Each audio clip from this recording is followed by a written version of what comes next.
As a new journalist, I had to get to Brazil when I was based out of Prague with Project Syndicate, and I didn't know I needed a visa. And I would therefore got deported from Brazil as soon as I arrived, which was very traumatic. And I learned from my boss, and I thought I was going to be fired and chewed out, that these things happen. And he urged me to go have a drink and get a hotel room. And, I was going through an ordeal. And I learned, about the value of humanity. I was a young person at that time. I had only done, a variety of other jobs, but I'd experienced kind of, really difficult bosses who yelled and screamed and was kind of conditioned to that. So seeing that sort of humanity at an early side showed me the difference that could make when someone messes up by giving them, kind of a hug in some sense, as opposed to a slap.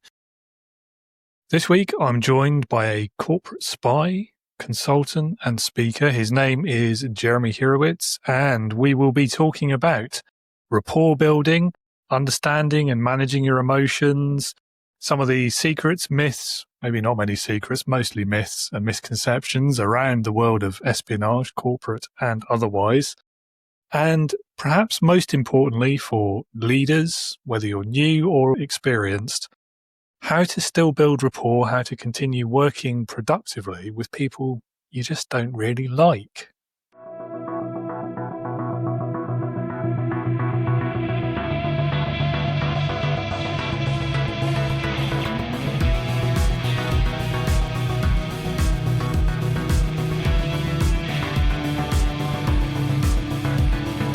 Welcome to the Leading with Integrity podcast. Leadership talk for the modern manager. With your host, David Hatch. Jeremy, welcome to Leading with Integrity. Great to have you on the show. Looking forward to what I'm sure is going to be a very interesting conversation today. Thanks for having me, David. Yeah, well, again, thanks for being here. So I'm going to push you in the deep end a little bit. Tell us a bit about yourself, your career so far, what you do today, and why you do it. Yeah, absolutely. So I'll try to keep it brief, though it's a little bit of a long and winding road, I suppose. After I finished university, I went overseas with a backpack and a guitar, and I just tried to, have a little bit of a life of adventure. And I think that's what I got. I spent about a decade overseas, got into the world of journalism, wrote on a freelance basis for that decade based out of Prague and Shanghai. And I'm also quite proud of having built and ran the newspaper association Project Syndicate, which remains an influential group today. Coming back to my native New York, I've been in corporate consulting for nearly 20 years, mostly in the space of corporate security and intelligence, which I do a lot of work on still today. I'm an advisor to the firm Interfor International. And I describe the industry as the biggest industry that no one's ever heard of because it's full of people who discretion is a calling card of their career, whether it's spies, special forces, Secret Service, but it quietly influences the world of foreign policy and business in a huge way. So I've worked as a corporate spy, you could say. I still do so, and I still write quite a bit. During COVID, I said, you know what, I'm ready to kind of, really do a lot more writing. And I had this idea for Sell Like a Spy for a number of years, kind of germinating in the background, working with former case officers and observing the amazing skills they have. And then also working with a variety of others, in particular, FBI hostage negotiators come to mind. I worked in the space of kidnapped for ransom consulting as well. So I got to see that the amazing skills that they bring to bear, and I started writing about it. And so the book came out a little over a year ago, and I continue to speak around the country, keynote speeches at conferences and such, and I do trainings for teams. I'm working on some other books and stuff. So that's a bit about me. Okay, very cool. So I'm interested to know how you went from the journalism into corporate espionage, because that feels like a bit of a leap to me, but correct me if I'm wrong. Yeah, well, I came back to New York and decided I was ready to make a shift from the media. I was curious about where the skills I had cultivated over that decade abroad would fit in. And I found this world of corporate security and intelligence, and I found it intriguing. So I jumped right in, and while most people in this industry come from government backgrounds, they do welcome journalists because of the investigative skills we have, because sometimes we have experience in markets our clients are interested in. And my experience in China was very relevant in the late 2000s and through the 2010s. And I suppose up through today, though the investment climate has soured in China. So, there was a nice match there. I do get why it could sound a little strange, but it actually makes a lot of sense. Yeah, now that you mention it, I can see quite a few like mutual skills, let's say, like the building the relationships, the cultivating sources, that whole side of it. I guess that's pretty useful skills to have in both worlds, isn't it? Yeah. Yep. Interesting. So you just came across it. What did you just put in a job application like any other job? Is that how it works? Or no, I mean, like, a lot of things in life, it was about, connections and using your network. There was somebody at a major sports league who used to be, I think, a member of the Secret Service. I had a connection to that person. He gave me some advice, started mentioning a few of the different companies, the players who I had never heard of. And I believe I just applied cold to a certain job and wound up getting it. Wow. Okay. Well, there's hope for us all then. So, I mean, there might be a really obvious question to this, an answer to this question. It might be a stupid question, but what's the difference between the word of like the corporate espionage and what most people would have in their mind when they think of the word spy? Well, most of the what we could call corporate espionage that I engage in is, what you might describe as reputational background checks. So I'm certainly not, sneaking into offices and taking pictures of sensitive documents with little cameras. That's not what I mean. What I do and what I write about in the book is get people to open up to me about, a subject I'm investigating. So, David, if you're the CEO of a company that a private equity firm is buying and they want to understand some of the basics, like, hey, do you have a criminal record? Did you really graduate from the university you said you did? Do you have massive debt? Or those kind of things. We start with looking at that, to find out details about somebody. And then where I tend to get involved is the human intelligence side. So I'll reach out to people who used to work with you, who maybe served on boards with you, might have been in litigation against you, and I'll get details on, how you perform under pressure, whether you're an ethical person, what people working with you think about. And these are, qualitative details that really matter when a private equity firm, for instance, as I'm describing, makes a $100 million acquisition in a company and is deciding whether to keep the CEO or not. So, that's the most frequent thing I do. I do get involved with strategic investors like hedge funds and others to kind of what I describe as narrow an information gap. We might not be able to put a bullseye on every assignment we have, but we can typically reduce the information gap that an investor has so they can make a good decision. Okay, fair enough. Yeah, so there's some easy answers there, but some that probably wouldn't occur to most people. So thank you for that. And you've probably just covered quite a few of these anyway, but are there any other like misconceptions about spies that you'd like to debunk now?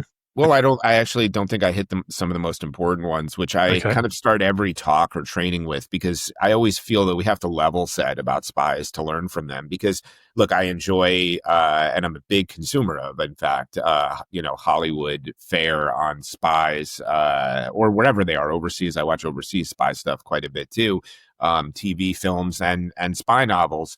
And a lot of them are sensationalized accounts of what espionage is. Spies are not typically engaged in gunfights and car chases and seduction. Spies are experts at developing relationships. So I like to describe them as, relationship managers. And, it's been a great thing for me to describe spies as the world's best salespeople, as I do. And so many case officers have instantly intuited that and said, yes, you're absolutely right. We're making a sale. We're connecting with people. We're trying to, establish a relationship and make the most difficult sale in the world, which is convincing someone to buy into treason. In many ways, spies, case officers, if you will, consider the agents that they recruit as the actual spies. They're more the relationship manager. The agent is the one getting the documents, taking the, photos, providing the intelligence on the ground. So, really, this resonates in the corporate world, because if you're a salesperson, a relationship manager, or even internal communications, a lot of these things really resonate because it's about relationships, it's about communication, and it's about emotional intelligence.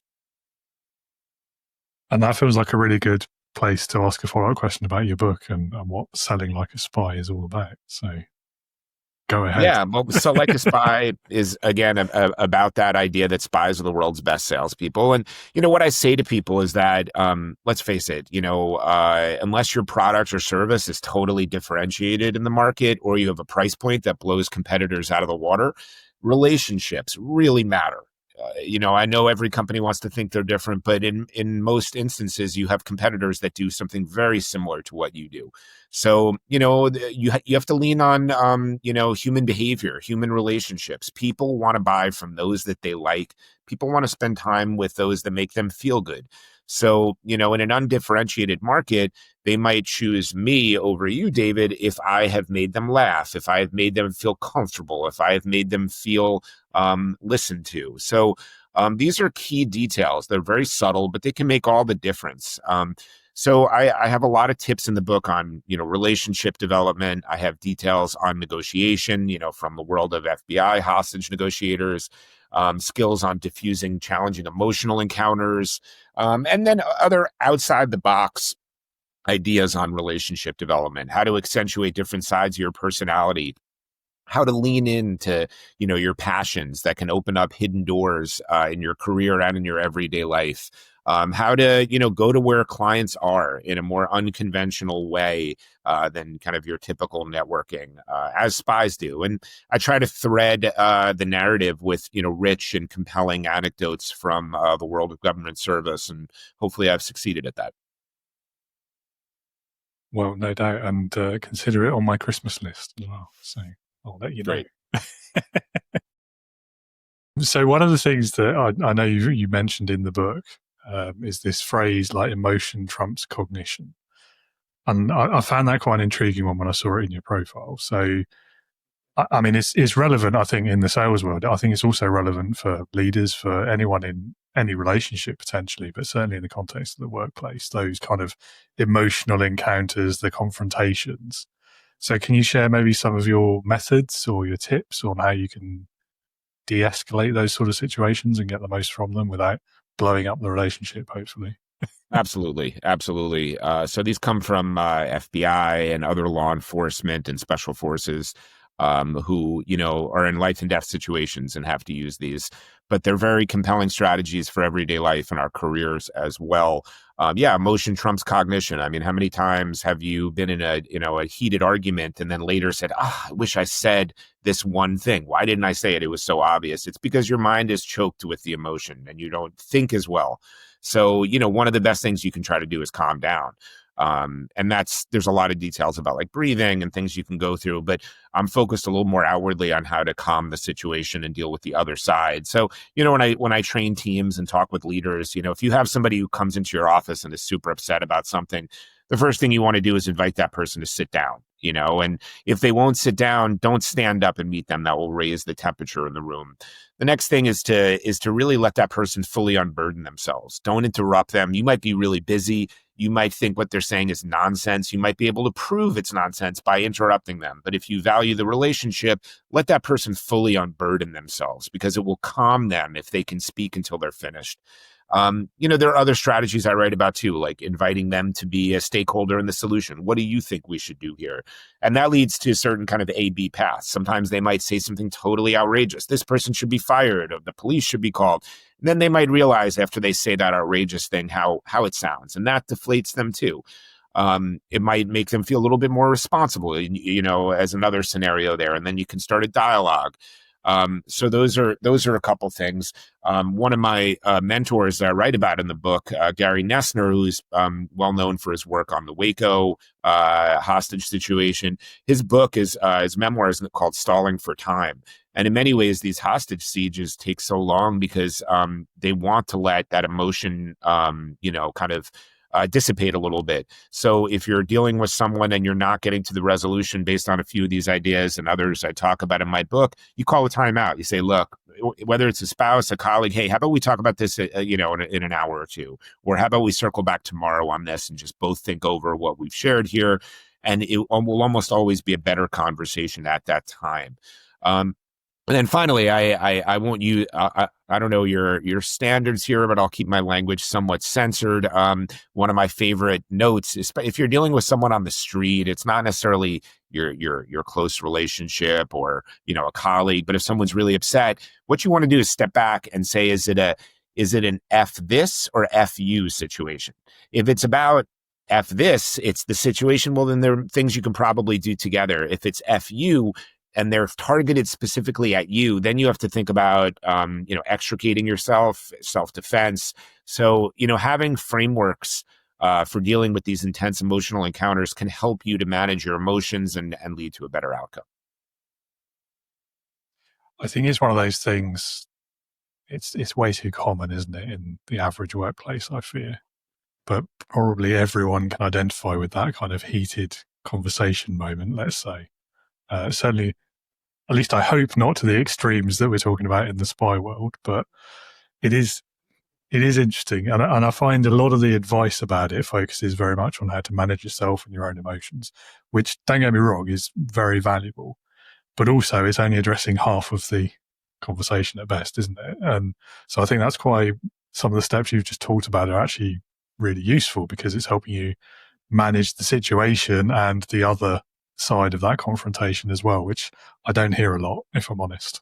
Yeah, agreed. I'm trying to provide, outside the box ideas, not just reiterate some of the other kind of standard bromides about, corporate communications. Even the simple things like controlling your breathing, I mean, that's really useful. And it's a great tool to manage your own emotions. I mean, I've used that and wished I'd had it, years back in that really bad argument I had with my boss that time. Why didn't I know about this at the time? That whole thing. But yeah, as I say, it's only half the battle, isn't it? Yeah, it really is. Breathing's so essential. Slight tangent, although maybe in the same vein. Something else that I think is a kind of a truism of the workplace is we're all going to, and life in general, sooner or later, we're all going to have to encounter someone we don't like very much. And in a work setting, it's a lot harder to take the obvious course of just, okay, well, I just won't see that person, because you don't have a choice, do you? So what advice can you offer from your experiences on how we can overcome that kind of, I don't like this person mindset, still form a connection to get the work done or whatever it is? Yeah. And kind of get past that. Yep, that's the heart of the matter in many ways. There's a quote that's attributed to Abraham Lincoln, who supposedly said, I don't like that person, I must get to know him better. And that's a really great touchstone for how spies think about things. So one of my favorite quotes from a former case officer in the book is, every good intelligence officer has a real bond with their target on some level and in some regard. So these are real relationships. And the reason I highlight that is because, stepping back, spies don't get to recruit people they would probably otherwise choose to spend time with. They very frequently have to recruit criminals, terrorists, diplomats from some of the most repressive and odious regimes around the world. And in order to overcome their, obvious, issues with people's moralities or values or whatever it might be, they have to practice what I call radical empathy, or sometimes referred to as tactical empathy. And the idea here is that, I estimate it, kind of casually, that 99% of humanity has some redeeming quality to them if you work hard enough to try to find. There's very few people that are just all 100% through and through kind of evil and have nothing that you can't dig up that you can try to connect to. So you have to be patient, and you have to leverage many of the skills I write about. It starts with active listening. It starts with really letting that person talk. It includes leveraging intellectual curiosity, which the CIA screens for and then trains their case officers in, because it all has to be a process in getting to know the person, putting aside your compunctions about them and trying to find an area of connectivity. It's the criminal that's a devoted family man. It's the terrorist that practices acts of charitable good. It's about, the Iranian diplomat who actually loves recreational basketball, and so do you. So, it's about finding that area of connectivity, and there's usually something there. So you have to work at it. I don't know if it's a thing of human nature or maybe just like modern society, but I think we're very, very quick, aren't we, to just put people in that I don't like that person box, so I'm not going to try.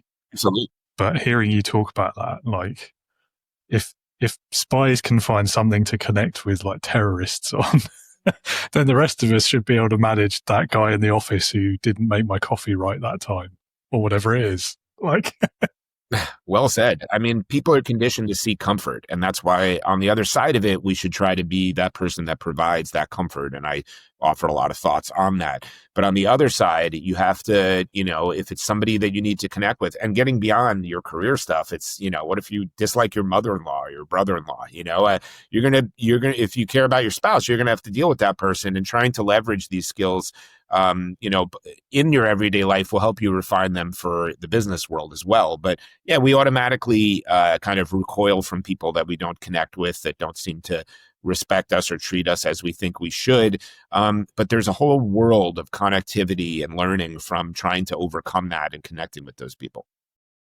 There's a lot of cliches on there around, it might be more difficult, but nothing worthwhile is easy is the one that immediately pops into my mind. True. You feel free to say no, because you may not be able to tell many stories, but is there like a story from your career in this world that you're maybe most proud of, or that's your coolest story that you'd like to share?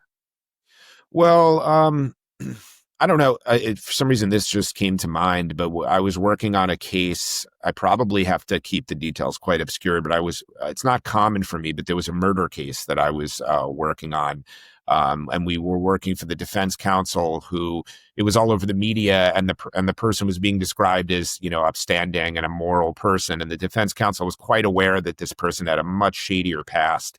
There were only a few people who really knew about that, and they were not inclined to speak to lawyers. And so I was able to connect with one of those people and pull out information about how that individual was involved in selling drugs, in prostitution, in other morally dubious situations, and give the legal counsel some avenues to kind of prove that. So, that's just something that came to mind recently. Obviously, again, can't talk a lot about it, but in other instances, I'm able to, find out that, hey, a senior executive is going to maybe get this job, but they're concerned because that person had 2 DWIs in the span, that's driving while intoxicated. I know you're in the UK. I don't know if you use the same acronyms, in the span of, say, 8 months. And, the client's concerned about that. And I was able to speak to people who let me know that they were going through a, really difficult time. I don't remember if it was a divorce or something with their kids, but a difficult personal time. And they came out of it, and they're, much admired by their colleagues and considered to be a great leader. So it feels good when you're able to pull intelligence out that doesn't kind of derail somebody's career, but actually helps somebody who has struggled overcome it and, pull through with flying colors. Yeah, that's interesting. Thank you for sharing that. Yeah, it's a tough one, that particularly that second example, because you're not really supposed to hold that sort of thing against people, are you? But also, I can see how, particularly in an investor scenario, they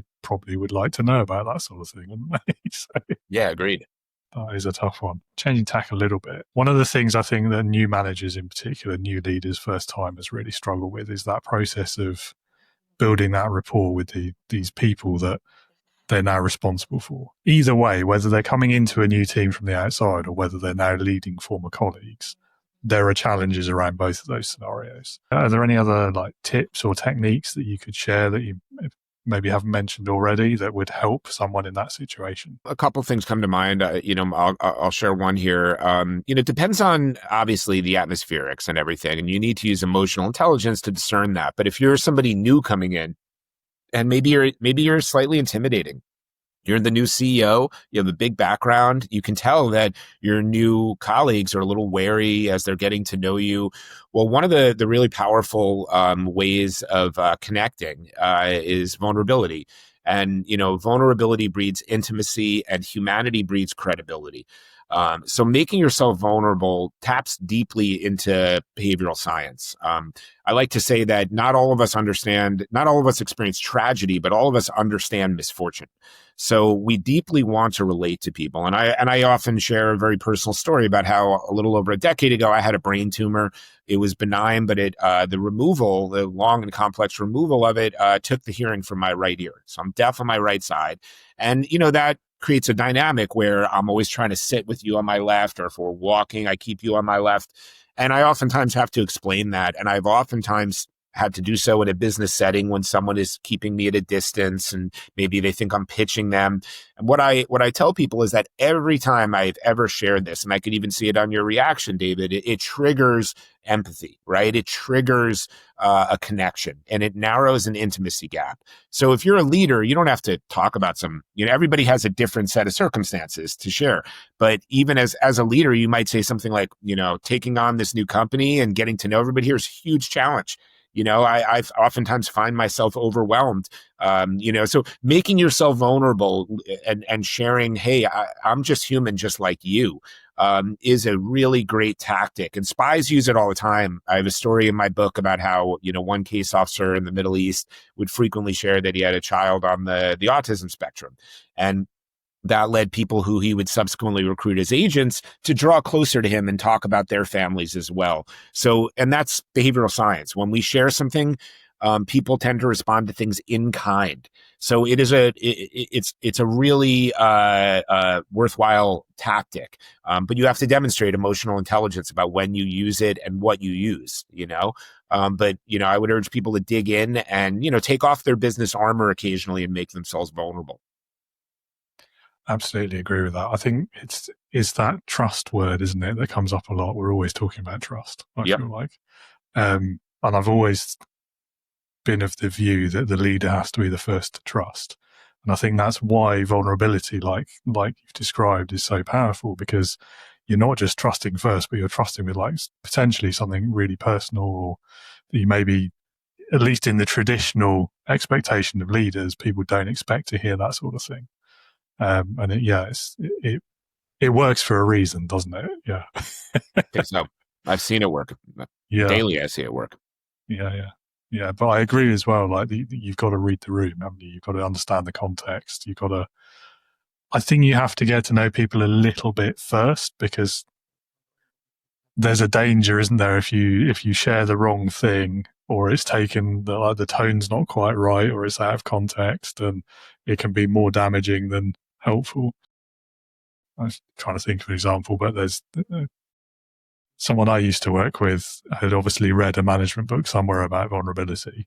So they would come in and just brain dump once a week about whatever happened to them last week, or this big hardship they had when they'd just shown up 2 weeks ago in a new car or something. And you could see around the room, the faces just like, oh yeah, all right, yeah, loads of sympathy for you, that big paycheck and not working as hard as the rest of us. And so, you've got to be a little bit self-aware with it as well, I think. It is a balancing act. I have a friend who is just building an enormous beach mansion, and it's riddled with problems. And, I have to urge him to tell me what's going on. And he's self-aware. And he's like, look, nobody wants to hear about my problems building my giant house, So that, you're right. It can be emotionally read wrong. So you have to be careful about these things.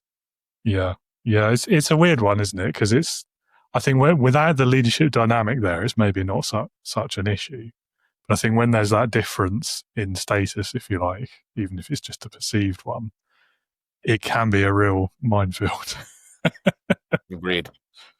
Yeah. So I think that segues us nicely into leadership itself, doesn't it? So if you had to choose maybe one or two of the biggest leadership lessons from your whole career so far, what would that be? Well, one I saw early in my career, but then I write about it in my book because, I was, there's a section on leadership, and I talk a lot with some incredible generals, including some super well-known ones that have supported the book, like General Stanley McChrystal. And what they come back to, and what I saw earlier in my career, is that it is a sign of intelligence, it is a sign of great leadership, and it is a sign of wisdom to listen to your team. Bad leaders think they know everything and that everybody should just hop to it when they say go. And good leaders listen to their team and understand that those on the ground often have a perspective that they don't have. And the leader has a certain other perspective, of course, too. But I find that, ego-driven leaders don't understand that. And there's details in my book about, again, life and death missions where, in Afghanistan, there was a situation where they wanted to capture a Pashtun leader who they thought was involved with both the Taliban and Al-Qaeda. And the special forces guys on the ground who were dealing with that tribe said, if we snatch this guy, there will be a bloodbath. And but it seemed like it was going to come down that order. And instead, a general intervened and said, look, how do you think we should figure this out? And they determined that this Pashtun leader actually had some serious health issues. And they went to him and said, hey, if we can get you to a, truly advanced Western hospital, would that be of interest to you? And we would love to kind of chat with you about a variety of factors going on. And the leader was delighted to have this advanced medical care. They took him to an aircraft carrier, on the ocean, as best I remember. And they were able to ask him questions, not in an interrogation method with him in handcuffs, but in a more casual way that, not casual, but in a way that leveraged the emotional intelligence we're talking about here. And nobody was killed and they got the information they needed. So it's really about listening to your team on the ground. Those are one of the important leadership lessons that I've learned. And I always kind of shake my head when I hear about leaders that, the rest of the team is so incredibly frustrated. They don't listen to people. They rule by edict. It doesn't work. Yeah, it's one of my great frustrations in the field, actually, of leadership is like how prevalent even now those autocrats approaches are. And I think I know like the reasons why. It's a whole combination of things, one of which being it's easily understood and it's what most people's own bosses have done in the past. So they think that's how it's done and they just copy and paste. But there's so many better ways of doing it. And it's not like they're not well understood anymore. Yeah, agreed. But, yeah, it's interesting though. I love that story as well about finding alternative routes through and listening to the people with the most knowledge. And it reminds me of, must be 2 years ago now, a previous guest who spent a lot of time in like the Formula One world. And he worked for one of the big teams, and one of their big kind of internal, I guess, values really was about making decisions at that point of most knowledge. Because even in that like massively high-tech world where everything is a data feed and you can call all of it up at your fingertips at any moment, you're still not going to have the same knowledge as the person who's fitting the wheel to the car or whatever. And they're the person best placed to know, like, does the wheel fit, for example? Yeah, agreed. So yeah, that's a big lesson in leadership for me, and listening, of course. Yeah, but at every level. I'm naturally suspicious, if you like, of those leaders who walk into the meeting and have to be the first one to talk, and that they are there to transmit, and that's it. And you're just like, nah, you should be the last person to talk. Yeah, perhaps. I mean, the ego is a drug, and many corporate leaders are drunk on it. And I think the best leaders, the most effective ones, are great listeners as well. Which I like to say, everything flows from being a good listener. Everything that I teach, and it's very difficult, and there are a lot of reasons why: behavioral science, evolution. But that is an important thing. Yeah, I mean, ego is definitely an issue for a lot of people. I think as well, though. It's one of these myths of leadership, isn't it? That's what people think leaders are supposed to do. Mm-hmm. I don't think most of them are doing it maliciously, maybe subconsciously out of ego, perhaps. But I think most of them are just doing it because they genuinely believe this is the way it's done. This is the right way to do it. Agreed. Which, again, is really frustrating, isn't it? Sure is. Yeah. I mean, on that note, we've probably mentioned them all already, but what would you say are like the most common mistakes that you see leaders make, and how can we avoid them? The one I'm kind of, talking about these days, in particular because of our dynamic in the U.S. right now, which is unfortunate, is that, you can make a case that diversity initiatives, DE&I kind of went too far. I'm not going to handle that. But the fact that we can't really talk about diversity anymore without, drawing the U.S. government's anger is ridiculous. And I think that it's going to set us back because we were making progress in trying to create diverse teams, which are stronger teams, and not because of quotas, but because the CIA and other organizations know that diverse teams make less mistakes. There's less blind spots. And again, back to, behavioral science, evolution, we seek comfort. So if I'm interviewing, I'm naturally inclined to hire somebody who looks like me, sounds like me, has a background like me. It brings me comfort. I think, I'll be able to work better with that person. But like this idea of a team of rivals or bringing people in who aren't like you, and having a little bit of discomfort is where growth can happen. And in a corporate setting, it will help you have less blind spots. There will be less of a chance that you will make some egregious issue concerning race or, other group because you don't have that representation on your team. And it will lead to creativity. McChrystal talks about how, it's a small element of diversity, but I think it's an important one. When they used to run, commando missions and they had to do some kind of reconnaissance and act a little bit undercover first, if you send, two heavily muscled late 30s men and the only difference between them is one is blonde and one is brown, that could be a problem. Men think of things in a certain way. And they found that putting a man and a woman together, posing as a husband and wife, created a different dynamic. Security looks at them differently. Locals look at them differently. And women bring a different set of ideas about solving problems. So diverse teams are stronger teams. And I think leaders frequently make that mistake. And I think it's, I'll be talking about this at a conference in 2 weeks. I think AI is exacerbating that because we are now in environments where people are reviewing CVs, and if you don't have the exact requirements that they want you to have, you're filtered out. And I always say, and I'll be saying to this big conference group, hey, if I'm a case officer that just left the CIA after 10 years, and I'm literally, as I describe it, one of the world's best salespeople, and I can't get a business development job at your consulting company because I don't have, 10 years working in a consulting environment, I think that's a pity because you're going to lose somebody who might have incredible experience, unparalleled experience in relationship development, who deeply understands the sector they're working in because they were an undercover officer operating in that area for years. And might have a detailed knowledge of the emerging markets that your company is focused on. So I think AI can be a danger to reinforcing these biases as well. 100%. I think the problem with AI is not enough people care to understand how it works.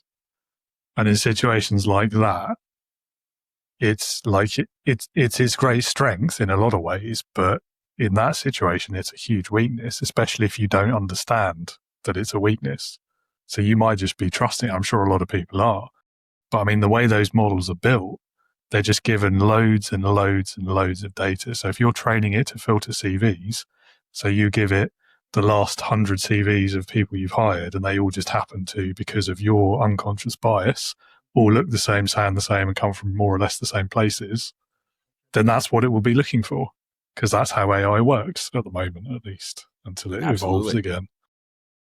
So yeah, I mean, there's a huge danger in that, isn't there? And I'm sure hiring and diversity are not the only areas where that's a problem. Although I can't think of any others right now. But yeah.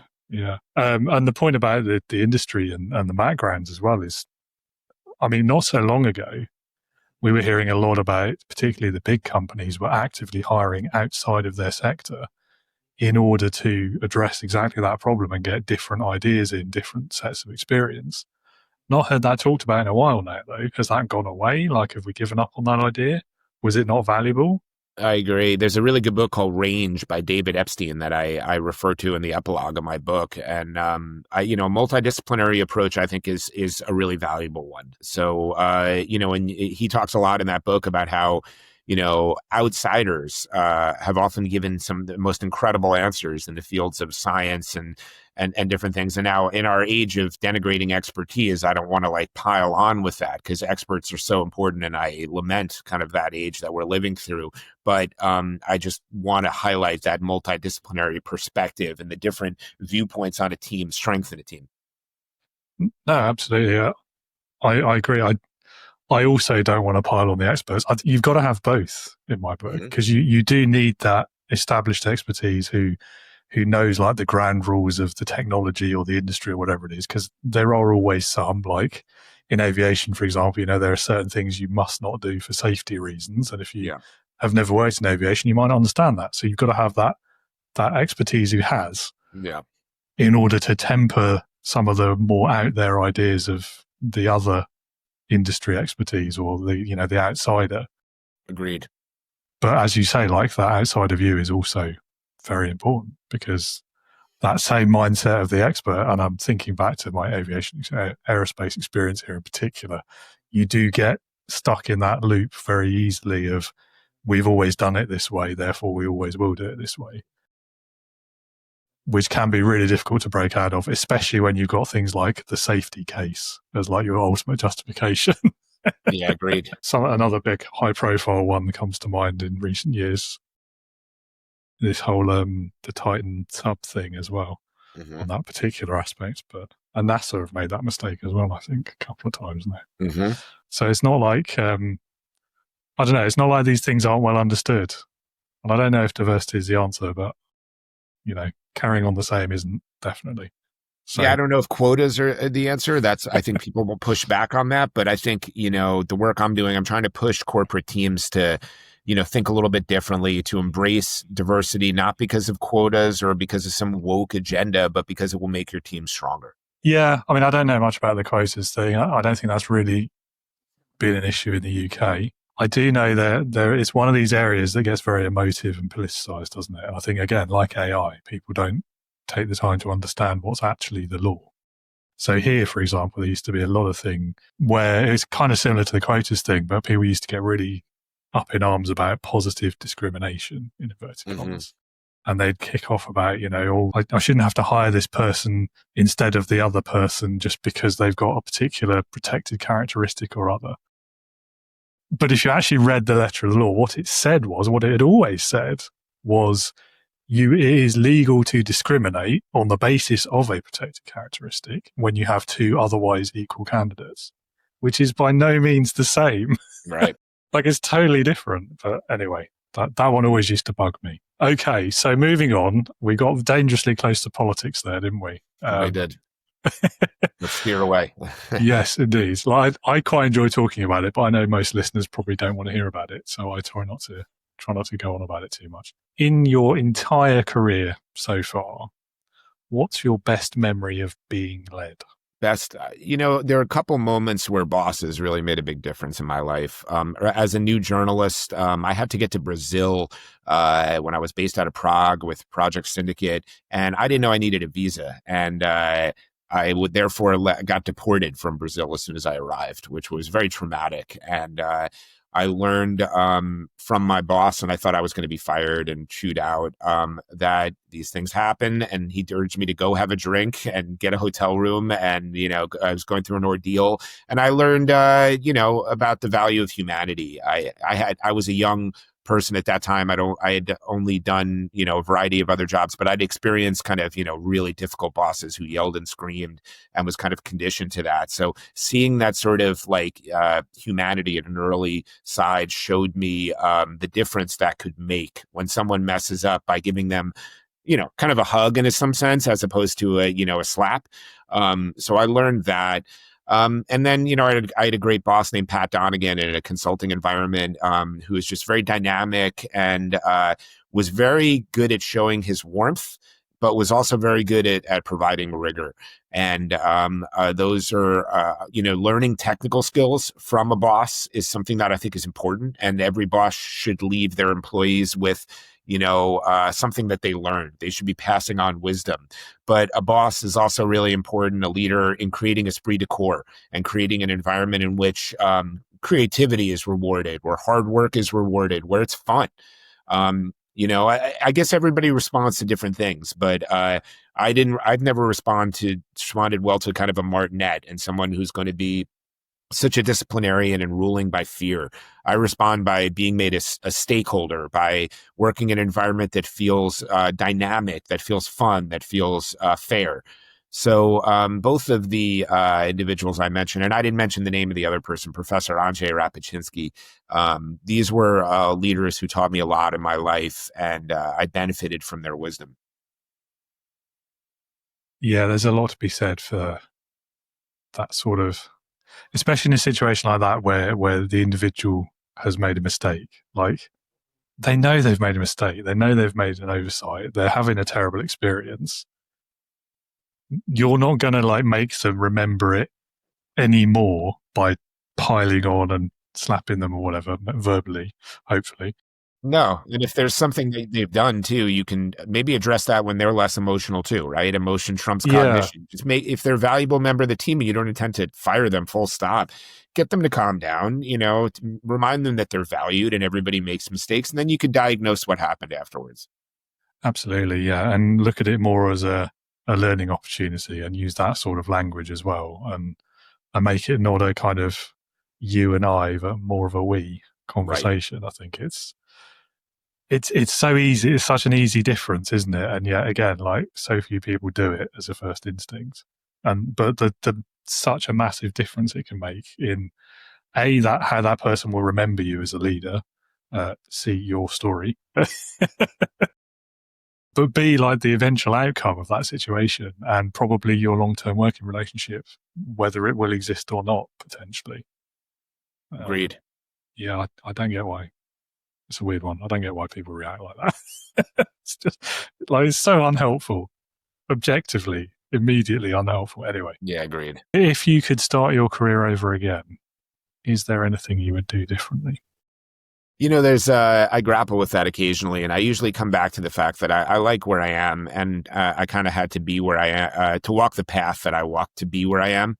So I would say no, but there are inevitably, I think anybody who thinks they can look back at the midpoint in their life where I consider myself without regrets is, I don't think, telling the truth, really, or it's an extraordinary situation. I think I've left jobs too quickly, so I urge people to have a little more patience when things aren't going right for them at a certain job, or maybe they've been passed over for a promotion.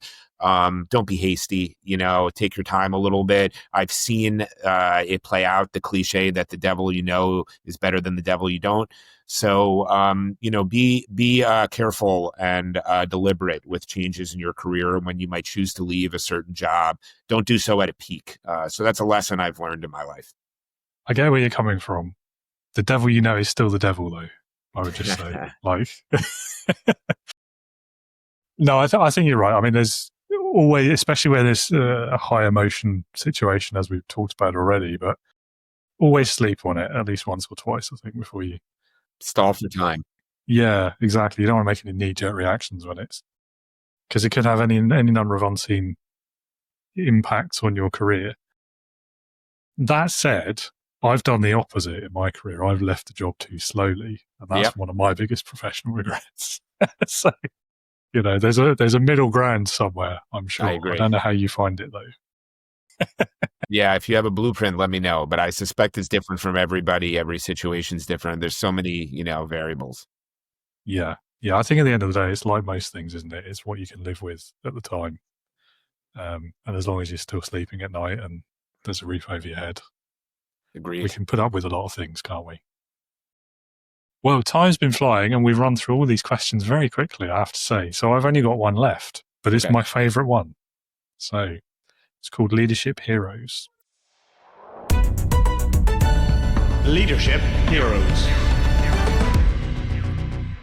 So if you had to pick one person, but it could be literally anyone you can think of, so alive or dead, past or present, real or fictitious, but someone who, in your opinion, would perfectly embody leadership, who would that be for you and why?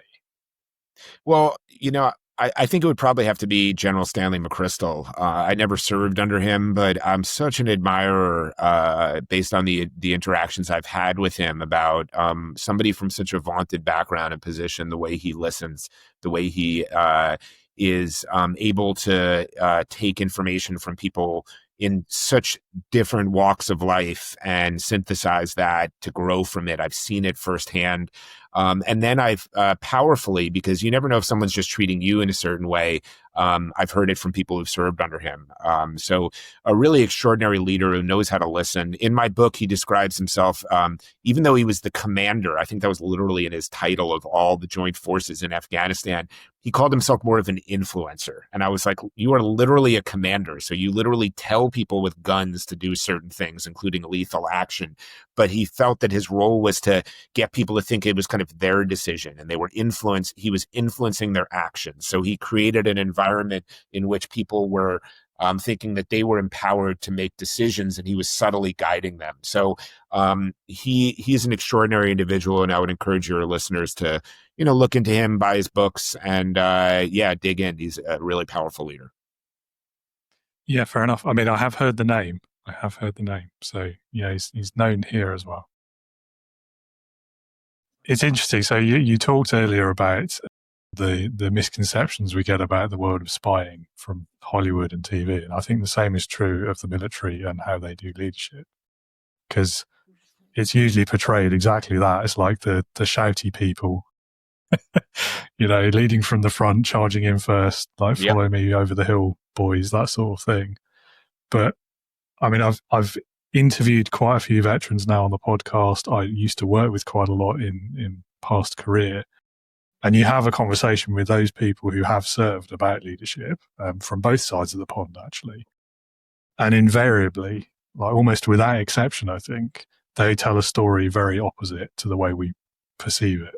So I feel like the ones who are really, really good at it have exactly that mindset. It's more about it's listening, collaboration, like working together, looking after each other. It's not about who shouts loudest or top down, all that other stuff, except maybe in very limited situations. So that's been a big lesson for me, I have to say. Sounds like a good one to have learned. I agree with it. Yeah.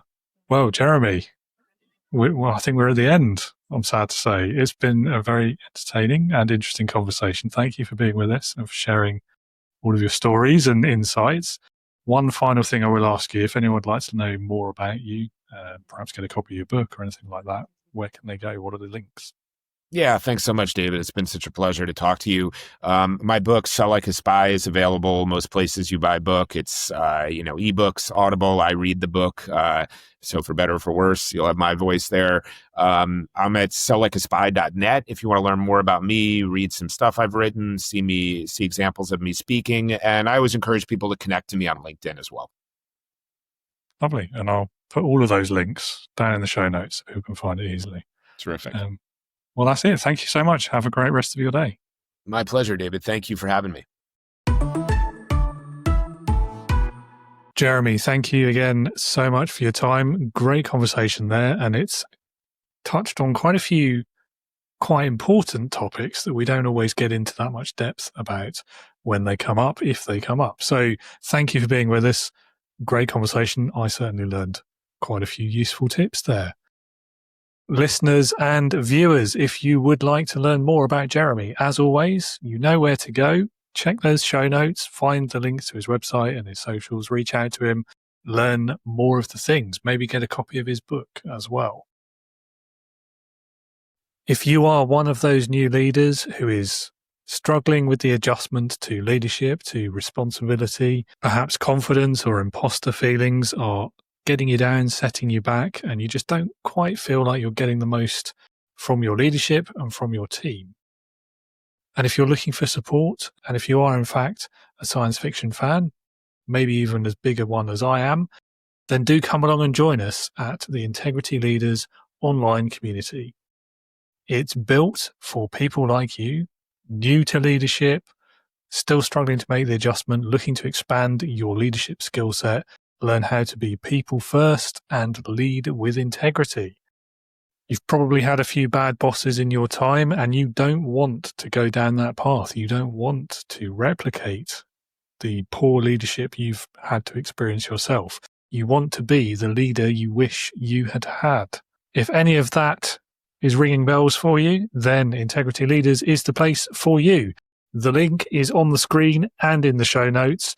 Don't forget as well, as a podcast listener, you can redeem an exclusive 50% off discount code, also on the screen and in the show notes. And I look forward to welcoming you aboard our virtual starship very soon.